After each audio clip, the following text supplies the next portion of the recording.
What's going on, guys? So, for today's video, we're going to talk about what happened with US inflation. Also, the Fed Chair Kevin Walsh, when it comes to his comments.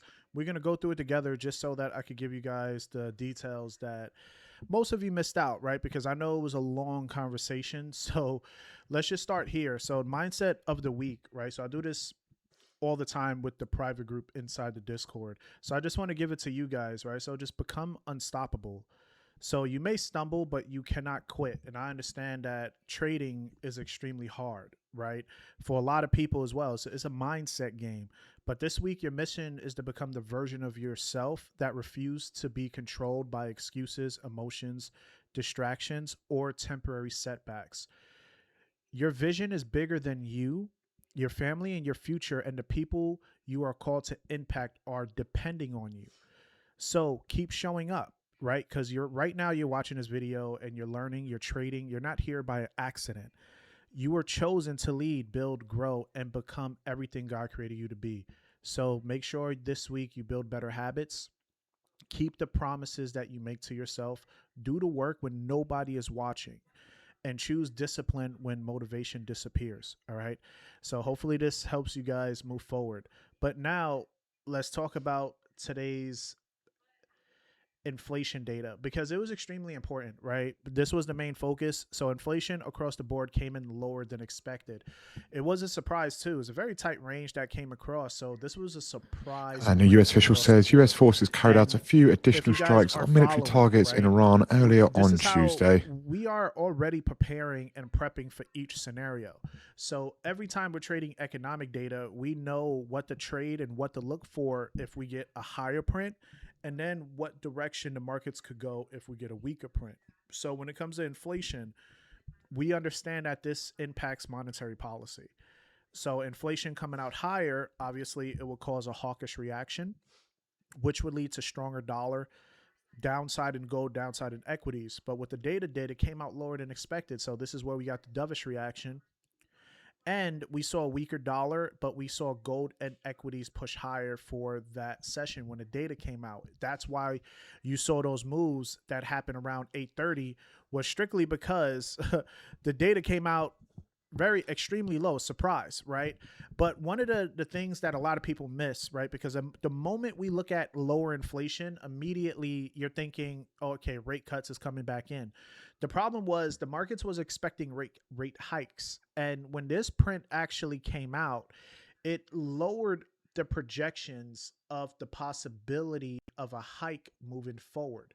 That was the opportunity. That was pretty much the news headline focus, was that the markets was pricing out the chances of a hike moving forward. So tomorrow, right, when we have US PPI, and we're going to look at it from the same perspective, when if PPI data comes out, we're going to be looking to take advantage of, again, if it comes out lower than expected, look for the same reactions. So CPI, just to give you guys understand, CPI is us consumers, what we spend for goods. PPI is the Fed's main focus because it's the products that goes to the producers first, right? So before they give it out to the public. So if those numbers are higher, it would be a very tough day tomorrow. So hopefully tomorrow ends out lower than expected so we could just trade within the right direction. So that's what happened with inflation. And now just looking at the market reactions, right? Because I just want to show you guys, this is what um because not looking at it now, but this is what caused gold to start spiking higher, because we was looking at this resistant area, and soon as the data came out, this is why gold spiked higher aggressively. So most people in the private group did take advantage of those buys. It was very quick. Some probably had bad entries, but it was definitely good profits as we tagged the highs of the day. But that was really the reactions that we was looking for. Now, secondly, just take a look at NASDAQ, right? Because what happened when the data came out for this pair as well, same reactions. We saw that NASDAQ broke above resistance, and then we just started seeing price action continue higher for the day. So that was what I was looking for. I was looking at NASDAQ. I took advantage of the buys on NASDAQ from this data. And again, I just show you guys better clear break of resistance. Price was holding above 29,500.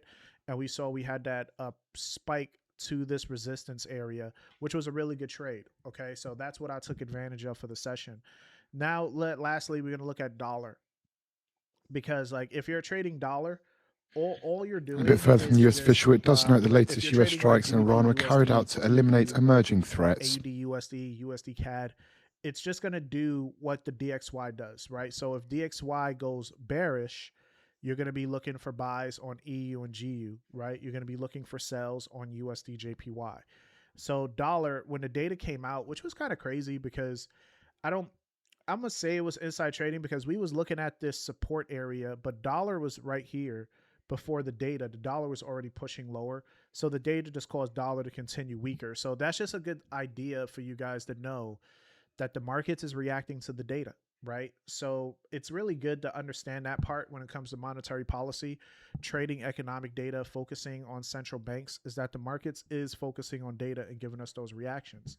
Now, let's talk about why we're seeing reversals on gold, why we're seeing dollar push higher, why we're seeing oil at $80 a barrel, right? Because this was a question that I got a lot too, was how come, how to trade this if the war headlines is going on, and then how we trade it with inflation. So just so you guys can understand, if the data is coming out at 8:30, the markets is going to focus on the data at 8:30, right? So that's what happened. Now afterwards, while we was live, also I was telling the members, hey, we gotta have to focus on, just in case, any type A bit of further, geopolitical energy headwinds. footing. US does So the back data came out Iraq lower than Syria oil expected. pipeline to weaken But what Iran's happened Hormuz was hold. Trump actually said, try to find it first, because actually Trump started out talking about the strait, right? Before we got these headlines, try to find it real quick. So Trump started talking about the Strait of Hormuz, and in his comments, right, we could already see he wants to do a full. First, he was saying that the strait is open to all shipping traffic except for Iran, which is crazy. It's like, how is that possible if they're the ones that are supposedly controlling the strait, and Iran is right there? So it's like these ships has to go through to Iran, and he was like, they can't use it. It's like saying, like, it's your house, but you can't use your bathroom. Everybody else in the neighborhood can use your bathroom, but you in your house. This shit doesn't make sense to me. But this was the first headline that came out for the day, and the markets did like spike a little bit risk on because he said that the strait is open, right? But what we was focusing on, that Trump is always optimistic. The problem is Iran, they haven't said any comments yet, right? So even though that at this moment the data was supportive and moving towards a reaction of the economic data, which was dovish, these headlines is actually causing market fear, right? Because we having disruptions in the Strait of Hormuz, which is inflationary. So the fact that that's happening, And just see me getting further confirmation here from the IRGC. So they targeted enemy weapons and part storages in Bahrain and Kuwait. Because this is why it's important that we got these access to these headlines. So we was able to adjust immediately when we saw that. We see right here, like Iran launches attacks. We see that headline. We saw that more attacks was happening in the strait. Like, try to find these headlines for you. Yeah, so U.S. strikes damage Iran's and the island powers and water sites. So we started seeing military attacks. So the moment that happened, this was later on in the day though, right? This is where we started seeing the pullbacks. So this is where gold was when the headlines started coming out. This is why we like to focus on order blocks and breaks of structure, because when that headline came out, gold was already pushing lower. And then the headline just caused gold to start to break below structure as the dollar was rising. We started, you can't see that. Hold on 1 second. A bit further from the RGC, they say as long as US stays in the region, not a drop of oil and gas will be exported from the region. An order block here.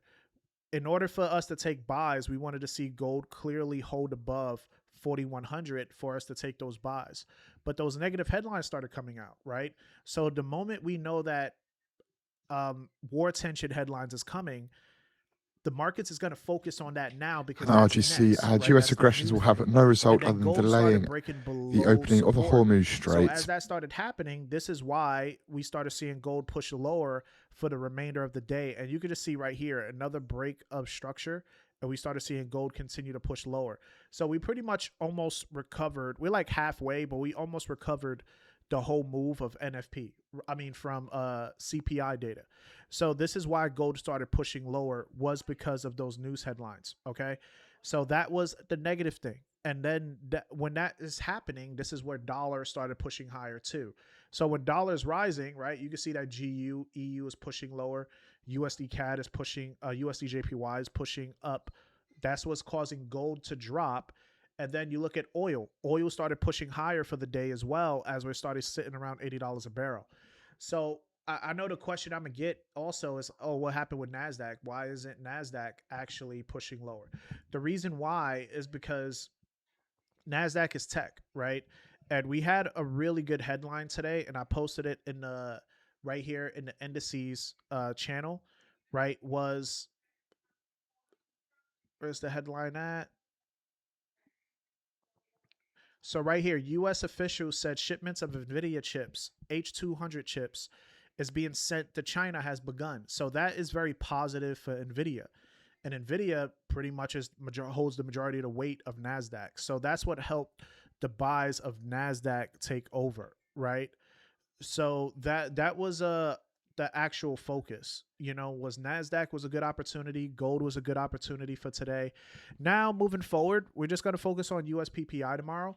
And let's talk about Kevin Walsh. I don't think there's much to really talk about when it comes to him, because we could, like, what do you guys think too? Like, it was very political. Most of these politicians, they're talking like this. It's just politics. They were just talking about, are you going to be listening to Trump or are you going to follow data? Like, of course he's going to say, I'm going to listen to the data, right?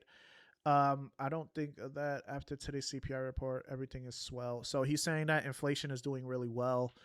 But we really didn't get much from Kevin Walsh today. So that was the problem, that we was listening to what he was saying. He's very interested in the problem with the meeting, just so you guys, because I know you're going to listen to it tomorrow. We need to, like he's saying, we want to bring inflation to 2%. We want maximum growth, strong growth, maximum employment and strong growth. They all say that. The problem with what happened in today's meeting is they ask him a question that he's like, yeah, our goal is to bring 2%, inflation to 2%. But he's not telling us how he's going to do it, right? So I don't know why. And RGC does note it targeted drone ram in Kuwait, Ali Al Salem Air Base. Right? Says the attacks were in response to US attacks on Iran. We're trying to focus on, but most likely, if he's going to remain data dependent, the data is not supporting rate cuts right now, because it's just one inflation print. Maybe next month, if we do get another drop in inflation, then maybe at the end of the year, we can start anticipating rate cuts. But as of right now, is a really good sign, but the markets wasn't looking at it from a rate cut perspective, this inflation print. They was only looking at it from a no hike perspective, right? So they could still keep rates the same, pause interest rates in the next meeting. But if inflation tomorrow does drop drastically, then hopefully now rate cuts come into the picture, and that's where we can start seeing those bigger moves. All right, guys. So hopefully this is helpful. If you guys want to join a private group, link is in the bio, or message me on Instagram, or just send me a message here. Hopefully you guys enjoyed the video. Share this with other traders. Also, please like, so other traders could actually follow and enjoy this content or hype up the video as well.